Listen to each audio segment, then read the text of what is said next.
ವೈದ್ಯಕೀಯ ವಿದ್ಯಾರ್ಥಿನಿಯ ಅತ್ಯಾಚಾರ ಮತ್ತು ಕೊಲೆ ಖಂಡಿಸಿ ನವನಗರದಲ್ಲಿ ಬಿಎಂಎ ನೇತೃತ್ವದಲ್ಲಿ ವೈದ್ಯ ವಿದ್ಯಾರ್ಥಿಗಳು ಕ್ಯಾಂಡಲ್ ಹಿಡಿದು ಪ್ರತಿಭಟನೆ ನಡೆಸಿದರು. ನವನಗರ ಹಾನಗಲ್ ಕುಮಾರೇಶ್ವರ ಆಸ್ಪತ್ರೆ ಎಸ್ಎಸ್ ಮಹಾವಿದ್ಯಾಲಯದ ವೈದ್ಯ ವಿದ್ಯಾರ್ಥಿಗಳು ಮತ್ತು ಡಾಕ್ಟರ್ ಸಮೂಹ ಸೇರಿಕೊಂಡು ನಿನ್ನೆ ಸಾಯಂಕಾಲ 6 ಗಂಟೆಗೆ ಪ್ರತಿಭಟನೆಯನ್ನ ನಡೆಸಲಾಗಿದೆ.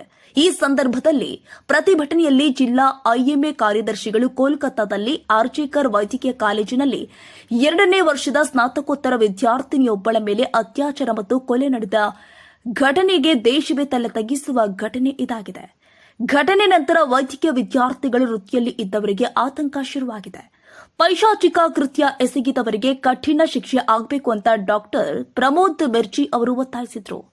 ಈ ಸಂದರ್ಭದಲ್ಲಿ ಎಸ್ಎನ್ ಮೆಡಿಕಲ್ ಕಾಲೇಜಿನ ಪ್ರಾಂಶುಪಾಲರು ಡಾಕ್ಟರ್ ಭುವನೇಶ್ವರಿ ಯಳಮಲಿ ಅವರು ಕೂಡ ಮಾತನಾಡಿ, ಕೋಲ್ಕತ್ತಾದಲ್ಲಿ ವೈದ್ಯ ಮೇಲಿನ ಅತ್ಯಾಚಾರ ಕೊಲೆ ಪ್ರಕರಣವನ್ನು ವೈದ್ಯಕೀಯ ಕ್ಷೇತ್ರ ಖಂಡಿಸುತ್ತೆ. ತಪ್ಪಿತಸ್ಥರ ಮೇಲೆ ಕಠಿಣ ಕ್ರಮ ಜರುಗಿಸಬೇಕು ಮತ್ತು ವೈದ್ಯರಿಗೆ ಧೈರ್ಯ ತುಂಬುವ ಕೆಲಸವಾಗಬೇಕು ಅಂತ ಒತ್ತಾಯಿಸಿದರು. ಹಾಗೂ ಮಾನೆ ಮಲ್ಟಿ ಸ್ಪೆಷಾಲಿಟಿ ಹಾಸ್ಪಿಟಲ್ ಖ್ಯಾತ ವೈದ್ಯರು ಆದ ಡಾಕ್ಟರ್ ಶೇಖರ್ ಮಾನೆ ಮಾತನಾಡಿ, ಇತ್ತೀಚೆಗೆ ಕೇರಳದಲ್ಲೂ ಕೂಡ ಯುವ ವೈದ್ಯ ಹತ್ಯೆಯಾಗಿತ್ತು. ಜನರ ಜೀವ ಉಳಿಸಲು ಹಗಲಿರುಳು ಶ್ರಮಿಸುವ ವೈದ್ಯರ ಮೇಲೆ ಈ ರೀತಿ ಪೈಶಾಚಿಕ ನಡೀತಾ ಇರುವುದು ಆತಂಕ ಮೂಡಿಸಿದೆ ಎಂದರು.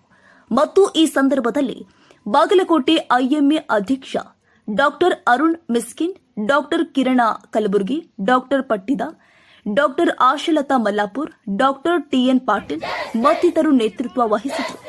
ನೂರಾರು ಎಸ್ಎನ್ಎಂಸಿ ಮೆಡಿಕಲ್ ಕಾಲೇಜಿನ ವೈದ್ಯ ವಿದ್ಯಾರ್ಥಿಗಳು ಹೆಚ್ಚಿನ ಸಂಖ್ಯೆಯಲ್ಲಿ ಪಾಲ್ಗೊಂಡಿದ್ದರು.